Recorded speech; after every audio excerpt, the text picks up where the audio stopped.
बयान देते हैं, पूर्व मुख्यमंत्री बयान देते हैं कि ओबीसी का आरक्षण लागू होना चाहिए, और दूसरी तरफ 50 करोड़ रुपए इस बात के लिए सरकार फीस देती है कि ओबीसी का। हाई कोर्ट में जब अपेयरिंग होती है, जब तारीख होती है, तो सुप्रीम कोर्ट का हवाला दिया जाता है, और सुप्रीम कोर्ट में जब तारीख होती है तो हाई कोर्ट का हवाला दिया जाता है।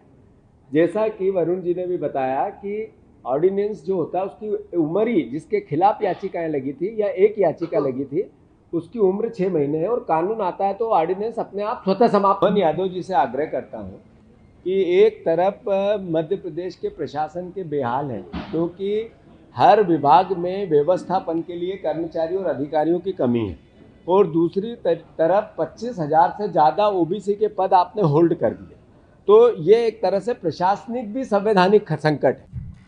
चूँकि स्पष्ट हुआ कि भारतीय जनता पार्टी ने ओबीसी आरक्षण का लाभ ओबीसी समाज को नहीं मिले, इसको रोकने के लिए लगभग 70 बार झिरह हुई हाई कोर्ट में, करीब 20 से 25 बार हुई सुप्रीम कोर्ट में, इसके अलावा भी कई सुनवाई हुई होगी। तो सरकारी वकीलों की तो फौज लगाई, प्राइवेट वकील भी की, जिसको 50 करोड़ रुपए से ज़्यादा ओबीसी का आरक्षण रोकने की फीस दी गई। 50 करोड़ रुपए से ज़्यादा, इस 100 से के लगभग जो तारीखें लगी ओबीसी के परिवार के साथियों, ये पूरी डिटेलिंग। और कल की पूरी घटना में भारतीय जनता पार्टी के वकीलों ने ओबीसी के आरक्षण को स्पष्ट रोकने की जो परिस्थिति बनाई, उसका पूरा विवरण हमारे वरुण जी देंगे, जो सुप्रीम कोर्ट में ओबीसी के आरक्षण के लिए ओबीसी के बैनर तले इस बात को लड़ रहे हैं। मैं उनसे आग्रह करता हूं वो अपनी बात करें। जी, सभी लोगों को नमस्कार। यहाँ पे दो चीज़ें बड़ी महत्वपूर्ण हैं, मैं आप लोगों के साथ शेयर करना चाहता हूँ। जैसे ही भारत आज़ाद हुआ तो हम कैसे चलेंगे, रूल ऑफ लॉ के साथ चलेंगे, सबने डिसाइड किया और संविधान को अंगीकार किया। उस संविधान में 3 चीज़ बड़ी महत्वपूर्ण है, एग्जीक्यूटिव, जुडिशरी एंड लेजिस्लेशन।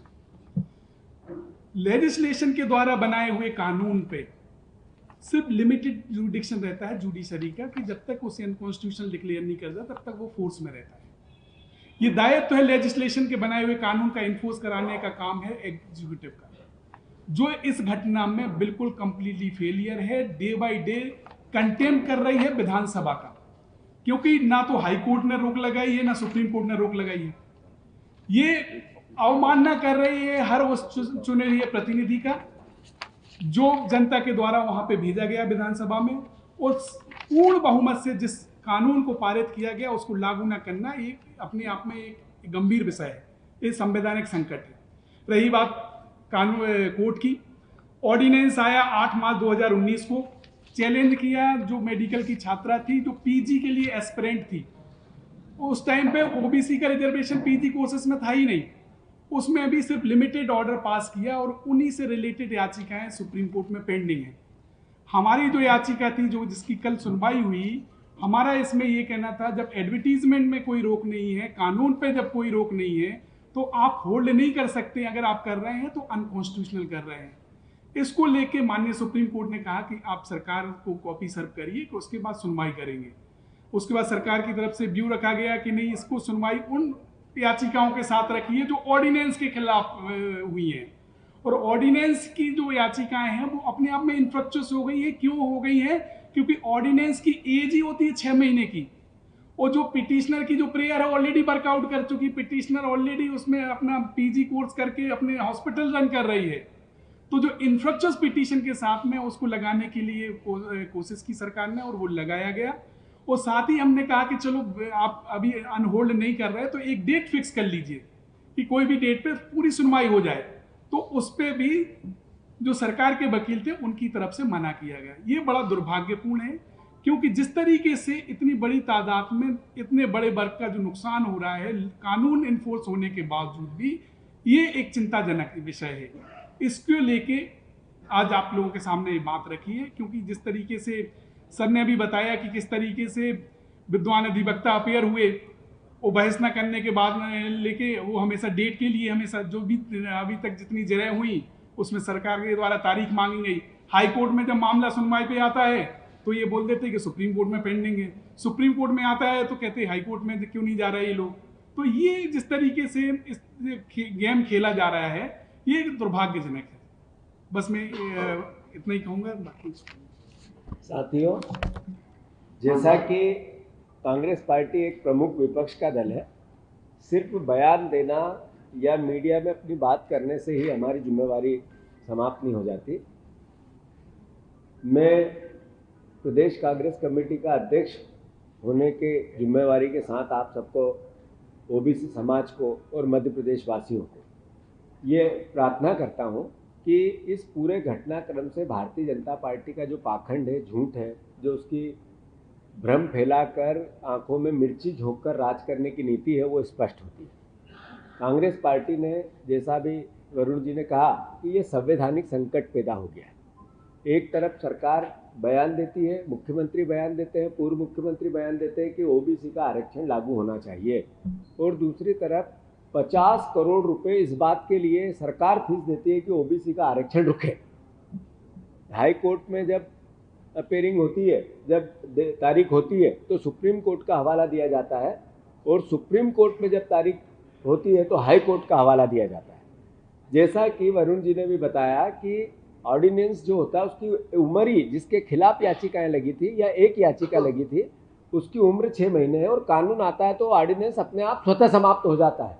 तो उसका आधार लेकर सरकार वकीलों के माध्यम से अपनी ताकत का दुरुपयोग करके ओबीसी का आरक्षण कैसे लागू नहीं हो, इसके लिए पूरी ताकत से लगी हुई है। मैं, कांग्रेस पार्टी मांग करती है कि 27% का आरक्षण तत्काल लागू होना चाहिए, बिना देर किए।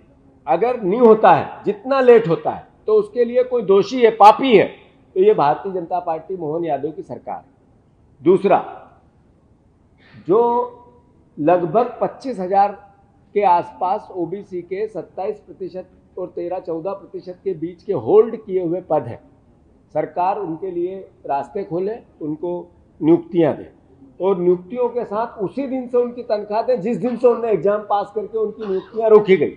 तनख्वाह उसी दिन से उनको मिलनी चाहिए।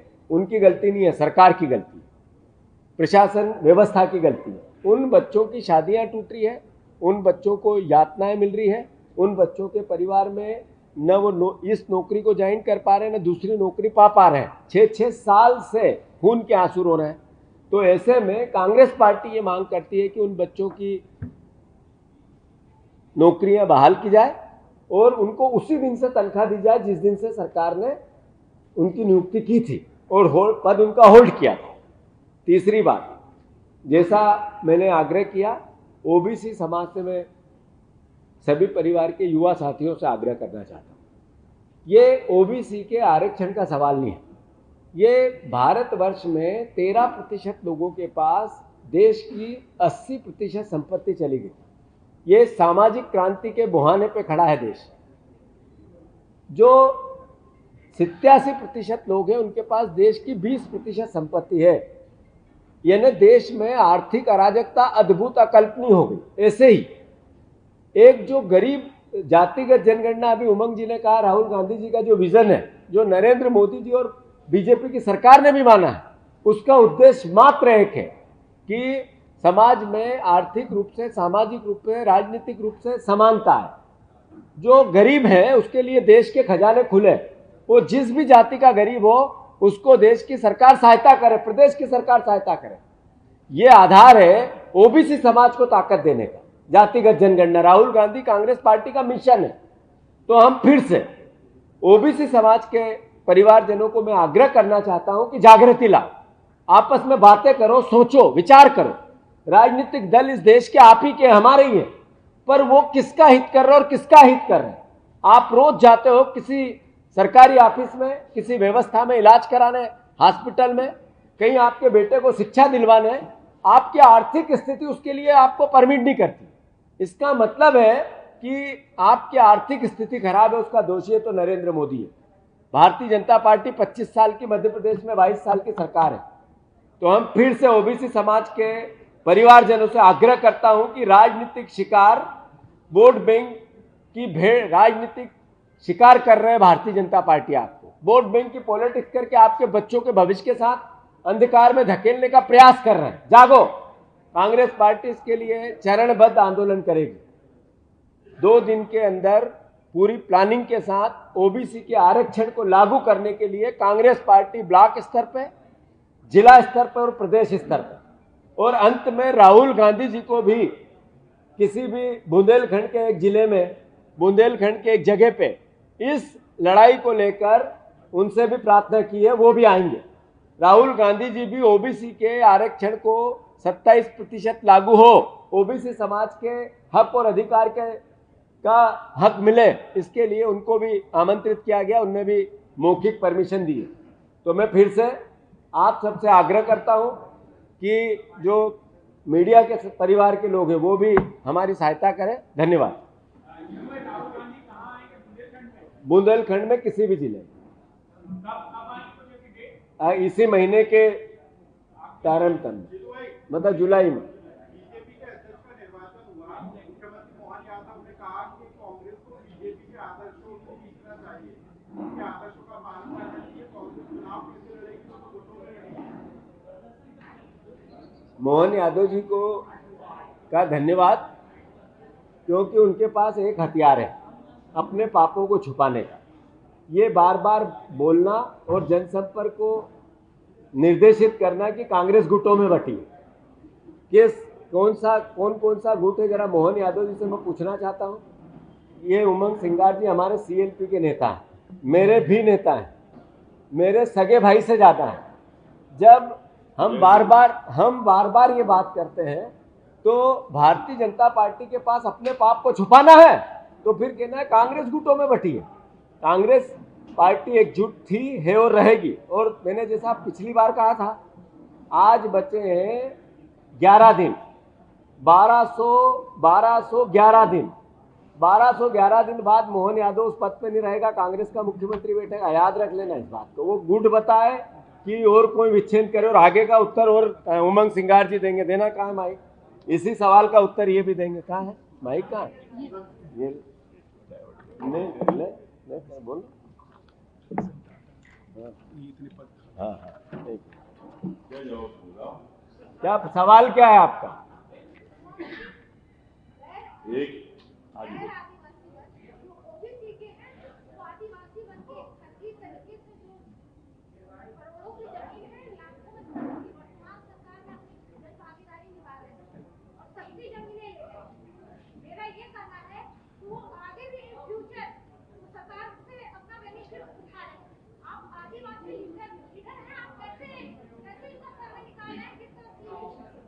देखिए, चाहे राजस्व की जमीन हो, चाहे वन विभाग की जमीन हो, निश्चित तौर से सुप्रीम कोर्ट ने भी कहा है 2006 के पहले वन भूमि के पट्टे देने का। मैं समझता हूँ सामाजिक संतुलन कहीं कमी है। जो प्रभावशाली होता है व्यक्ति किसी गांव का, तो निश्चित तौर से गरीब पे उसकी जमीन पे कब्जा करता है। तो इसकी न्याय व्यवस्था है।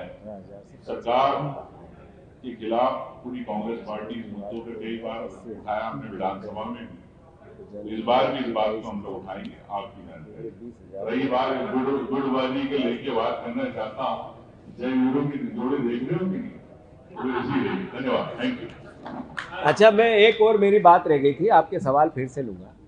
मैं मोहन यादव जी से आग्रह करता हूँ कि एक तरफ मध्य प्रदेश के प्रशासन के बेहाल हैं, क्योंकि हर विभाग में व्यवस्थापन के लिए कर्मचारियों और अधिकारियों की कमी है, और दूसरी तरफ 25,000 से ज़्यादा ओबीसी के पद आपने होल्ड कर दिए।